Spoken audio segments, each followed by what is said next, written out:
hanzi Mahwindi for ED aiwaka izvozvo ngatimbomirai. Tinoda kuti president vedu vagadzwe chairman pane runyararo, president vedu vasvike 2030 vachitonga. Kutati youth yese yazvijamuka mudhara vaya pana mamhena apana twabva nedu wabva kutaundi wada kuzoona ngo vakatendera vasvika vakumhanya timaplakasi kwauti akuone kana vangonyuka saka youth yese yabva yangomobiliza action uyai. Right, uyu wamuri kuona ari apa mukomana uyu tikamubvunza ari kufara kuti hanzi SADC summit iri kuitirwa muZimbabwe. Paari ipapapa haatombozive kuti what are the advantages and disadvantages ekuti tinobenefitei senyika sedunga munhu paari ipapapa kuti ari kubenefitei kuti SADC summit yaitwa muZimbabwe. Chaari kuwana chii chaicho.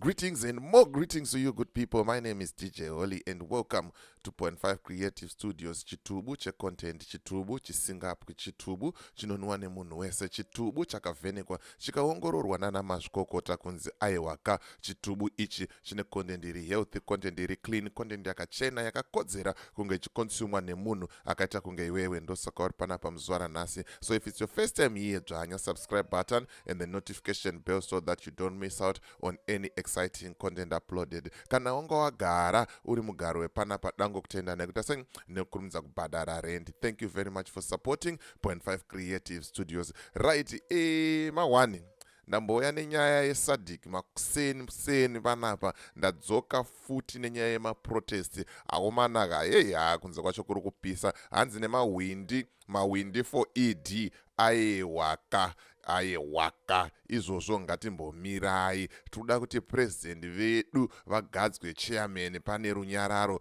president vedu vasvike 2030 vachitonga.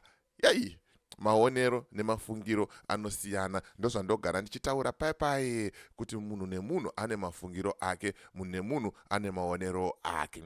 But amenoti unozvionawo sei munhu waHwindi akaenda kuuniversity akagraduata haana basa nezvimva aenda kunoita Hwindi, anotaura kuti hanzi tikuda kuti 2030 zvinge zvakangodai so zvinhu zvacho zvine zvakangoomawo zvazvo, but ndizvozvo hatifanira kungwara tese. Tinofanira kuita 1-2 vasina kuti changamukei. Handisi kukurudzira vanhu kuti vaende kumaprotest, handisi kukurudzira vanhu kuti vasaende, but nemamiriro akaita zvinhu panongoda wakashanduko mbijana kuti vanhu vaite sei vakwanise kuwanawo chehuviri chehutatu pakashata.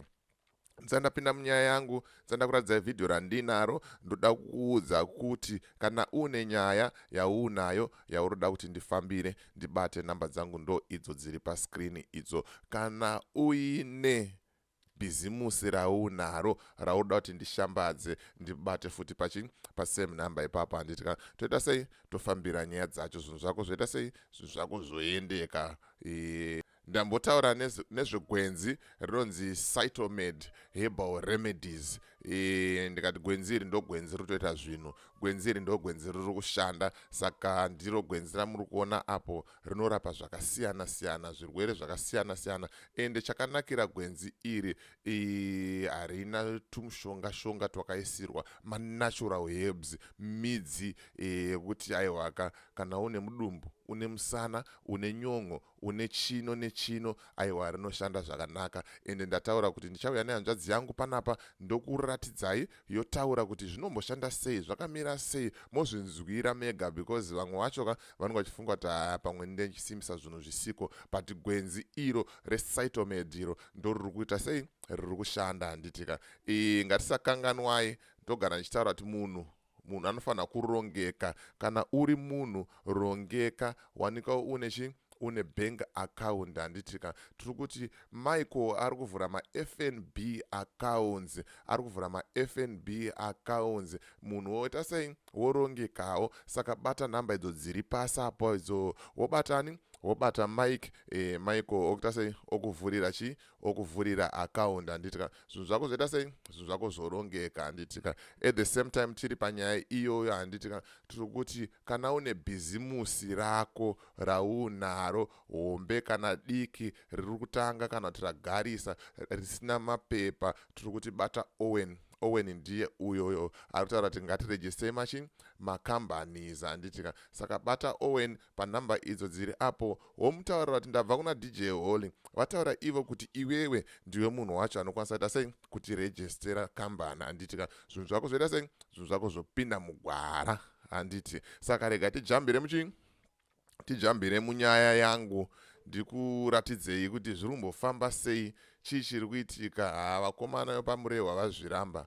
Mahwindi for ED vati no nada pachiputukezi, aiwa havasi kuda izvozvo handitika. Saka regai ndikuratidzei ndikuratidzei the video mozvionera mega, wosiya comment mucomment section wotaura kuti 2024 tichiri nevanhu vane mafungiro akadai so here mugore ra2024. Right, rega tinzoti chii chambonyatsotora nzvimbo, chii changa chichiitika panapa.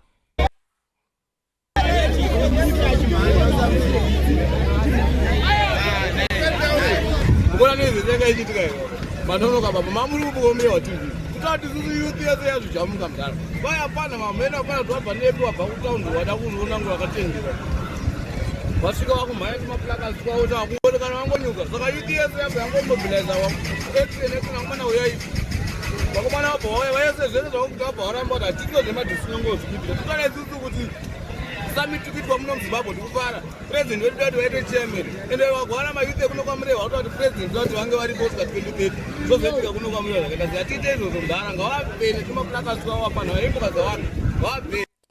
Right, uyu wamuri kuona ari apa mukomanawo tikamubvunza ari kufara kuti hanzi SADC summit iri kuitirwa muZimbabwe. Paari ipapapa haatomboziva kuti what are the advantages and disadvantages ekuti tinobhenefitei senyika sedunga munhu. Paari ipapapa kuti ari kubhenefitei kuti SADC summit yaitwa muZimbabwe, chaari kuwana chii chaicho haana chaanotoziva, haana kana chaari kuwana, but ari kumira achitaura kuti toda kuti SADC summit iitirwe muZimbabwe, toda kuti president wedu anga aripo kusvika 2030. Achiitei? Right now vanhu vari kuchema, vanhu havasi kufara, vanhu zviri kurwadza. Iye paari papa kuita chihwindi papapa ari kutobira vanhu mari, ari kushungurudza vanhu nezita remusangano.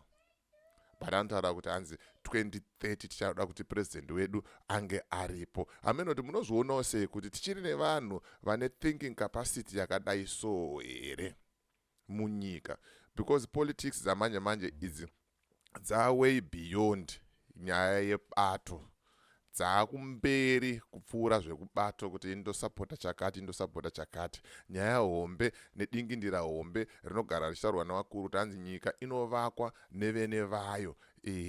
Iwewe neni tisu tinovaka nyika, and hanzi nyika vanhu, and zvanzi the voice of the people is the voice of God. Ndo madingindira anenge achishandiswa nevakuru, but zvamanje manje vanhu havasi kufara.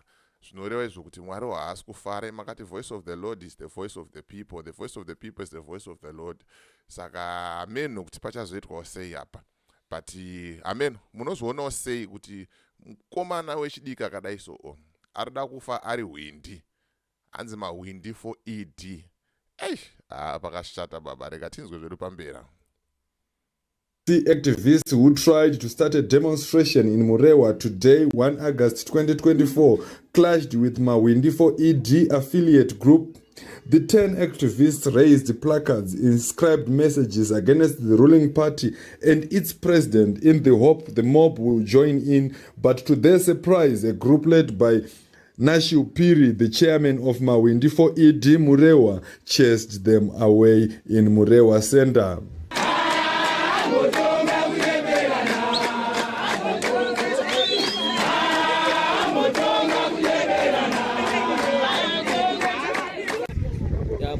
muona kuti chii chikuitika kana vanhu vese vamuri kuona vari kuramba because panapa pauya vanhu vanga vachida kuti tiende mukati muprotest against SADC summit. Saka isusu panapa sema-youth ZANU-PF tazviramba because isusu president wedu toti vagadzwe vave SADC chairperson. Triple C is believed to have organized demonstrations around the country ahead of the SADC summit in Murewa. They have right andizvozvo ndizvo hanzi ndidzo hama dzatinadzo shamwari dzerwendo but zvinonzwisa tsitsi kutaura chokwadi pafair chaipo chaipo zvinonzwisa tsitsi. Munhu anopedza chikoro oenda kuyunivhesiti ograduata onoenda onoita hwindi. Isusu vamwe takapedza chikoro kudhara hatitombozive chinonzi payslip chakamira sei. Handisi ndega nditori nevamwe vangu vakawanda vari kutoita sei vari kusangana nedambudziko iroro. Hakuna mabasa, hakuna mvura, hakuna magetsi, mari iri kudonha. Tikada kuisa list rezvinhu zviri kuitika hatogona kuswera muswere wese tichitaura nyaya idzi, but unoona umwe munhu achimira achitaura kuti hanzi 2030 ngaange aripo. Inini hangu handiite zvepolitics, handina bato randosapota. Ndosapota ruzhinji, ruzhinji rwati tiri kuchema nenzara ende vanhu vari kufa nechi, vari kufa nenzara. Pane statement rinowanzotaurwa nemukoma wangu kuti hanzi munangagwa auraya vanhu nenzara. Mahwani ndizvozvo. Ameno siya comment mucomment section wotaura kuti unozvionawo sei, zvakamira sei, uri kufungawo sei nenyaya yakadai so kuti Mahwindi for ED kwaMurewa aramba. Pamwe mafungiro nemaonero zvinoita sei zvinosiyana. Siya comment yako mucomment section wotaura kuti unofungei, unozvionawo sei, 2030 bo here kana kuti bo here. But kana tiine timu yakadai so ndikukunyeberai, handikunyeberei. Hapana kwatiri kuenda senyika, hapana chatinenge tichiita. But ndonyaya yanga ndangofambira ndingokuratidza kuti Mahwindi for ED varamba vakati ambotonga kunyeperana. Mahwanai. So yes, for me DJ Oli and the rest of the crew behind the scenes, truth is bye for now. Ngatisangane muvideo rinotera.